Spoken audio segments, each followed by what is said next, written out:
Hey guys, I'm back with a book haul. I've also got contest news and giveaways and stuff. Lots of things to tell you about. But the first thing I wanted to talk about is this. It's Carniepunk. This is actually an anthology that I have a short story in, but more than that, it's sort of symbolic of something that's been going on a long time. I helped to co-found a group author blog, sort of a collective of urban fantasy authors called the League of Reluctant Adults quite a while ago. And a couple of years ago, Kevin Hearn, who's a member of our group, came to us with this idea to do an anthology that blended the idea of carnivals and traveling carnies and traveling circuses and things with urban fantasy or like supernatural elements. So we put out the call within the League of Reluctant Adults and we responded in kind with our freakish ways. And so Carniepunk was born. I'm really excited about this story. It's one of my favorite things I've ever written. It takes place in New York City as a zombie apocalypse is sort of waning and we're kind of regrouping as a civilization. It tells the story of these transsexual junkies who have located one of the last living gender reassignment surgeons and are trying to cut a deal to deliver drugs in exchange for treatment. And weird stuff happens. Really weird stuff happens. And it's fun, I think, and horrific. Despite this being an adult urban fantasy anthology, The Sweeter the Juice actually is much more of a horror story. So going into it, know that. Know that. Just a disclaimer. I'm also on my website going to be giving away a copy of Carniepunk, and you can check that out. I'll give you the link to my website below. This is actually my adult website, so check that out, and yeah, good luck. If you haven't had a chance, check out my video on embracing horror. I'm only half joking in it, I have to tell you. One of the big things that I'm noticing is that despite the fact that a lot of publishers have picked up some horror books for release in the future, it's still sort of a waning genre. It's not really picked back up. There are some things that I talk about in that video which I think are probably symptomatic of why that is. However, I did pick up two horror books recently, two young adult horror books. The first one is In the Shadow of Blackbirds by Kat Winters, which takes place, it's a historical fiction novel as well, takes place during the flu epidemic here in America, and sounds really exciting, lots of ghosts and spooky stuff. The book that I'm most excited about coming out this year is Daniel Krause's Scowler, which is the story of generational abuse in a family and a meteor, and sort of the conjuring of imaginary friends to help battle evil, I guess. Sounds like it. It's one of those tricky cross-genre kind of things, but definitely in the vein of horror. Super excited about it. I tried to pick it up at Barnes & Noble and was told that they are not going to be carrying it, which is really kind of what set off that embracing horror video, frankly, because I felt like that this book really needs a lot of attention. And so there you go. The problem, I think, and this is just going to be like a statement I'm going to put out there once. If you want me to do a whole video about propping, which is what I want to talk about now, then I will do that. But what happens, I think, is that the publishing industry has certain books, and I've talked about this before, that they've spent a lot of money on in advances, and so they need to get sort of pushed into the marketplace, which is, sort of marketing practice. It's a sort of 101. If you spend a lot of money up front on a product, you have to market it at a higher level than you do at other products other books, in this case, that you have not spent a lot of money on in the initial purchase. Those books get really pushed to bloggers and to review sites and to magazines and anywhere that does book reviews, and they get the featured positions in bookstores and things like that.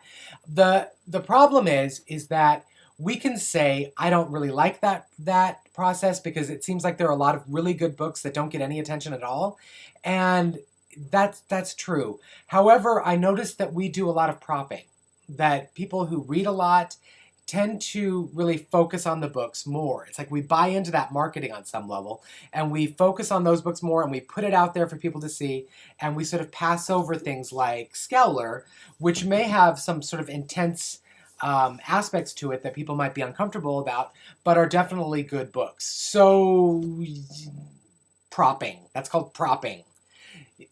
Do you need to prop up a book that is being propped up by everyone and their mother? Basically, I feel like we're propping up these books while we're standing on the broken spines of the other books that are not getting any attention. It's just me. That's just me. No, it isn't. Picked up a copy of Edgar Allan Poe's Essential Tales and Poems.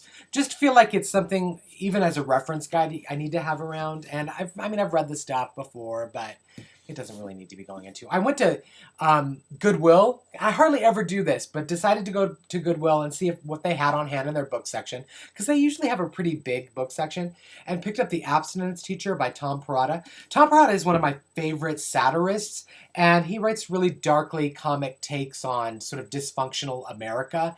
And this one is about a sex education teacher who has to confront a sort of radical sort of Christian fundamentalist movement, and it sounds really fun, disturbing, probably. Michael Chabon's The Yiddish Policemen's Union is a alternative history set in Alaska, wherein instead of Israel, after the Holocaust, the Jews were pretty much set up in their own country of Alaska.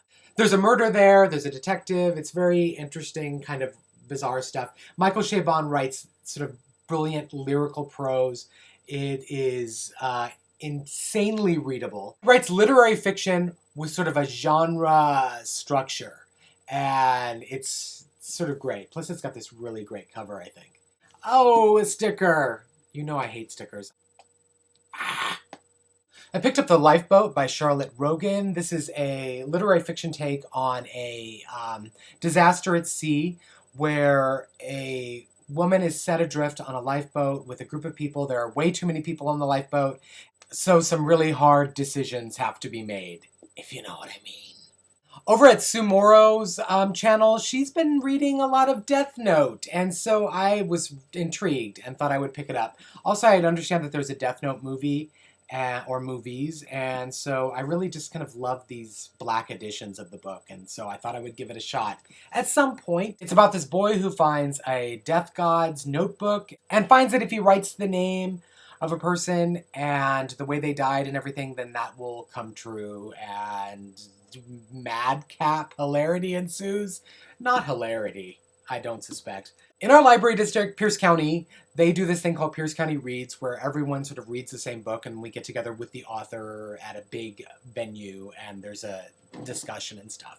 And this year, it is Paul McLean's The Paris Wife, the fictionalized account of Hemingway and his wife moving to Paris and becoming part of that literati there, with F. Scott Fitzgerald and Zelda and Ezra Pound, those kind of people.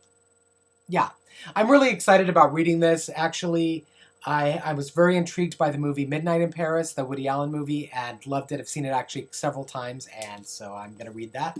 My wife Caroline's going to read it, and we're going to go to the thing, I guess. I guess we'll do that.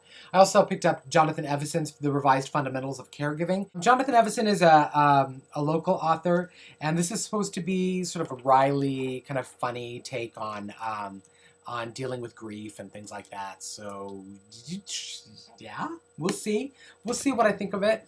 I'm currently reading Wicked Plants by Amy Stewart. It's subtitled The Weed That Killed Lincoln's Mother and Other Botanical Atrocities. It's more of a sort of a handbook to deadly things, such as deadly nightshade, and it has very interesting information about it, and little snippets of stories and things like that. Last night I was reading about ricin and how it comes from the castor bean. It's really interestingly written. The book is actually something that I'm probably going to buy for research stuff. It's good stuff. And I've been listening to a lot of Malcolm Gladwell. This one's The Tipping Point on audio as I do my walks and stuff. Recently finished Outliers, which I thought was brilliant. Just sort of a sociological takes on different things. Outliers was like, how do people become successful? Why does that happen? Sort of dispelling the myth of self-made men and looking at sort of how communities and cultural aspects play into those kind of things. Really interesting book. The Tipping Point is how do sort of epidemics happen, whether they be social epidemics or sort of viral epidemics. I do want to tell you a contest where you can win one of 3 copies of Velveteen, including International. So head on over to Bookish. Evie's doing the Men in YA thing again, where they're doing a calendar, and you can see my calendar shots. Yeah.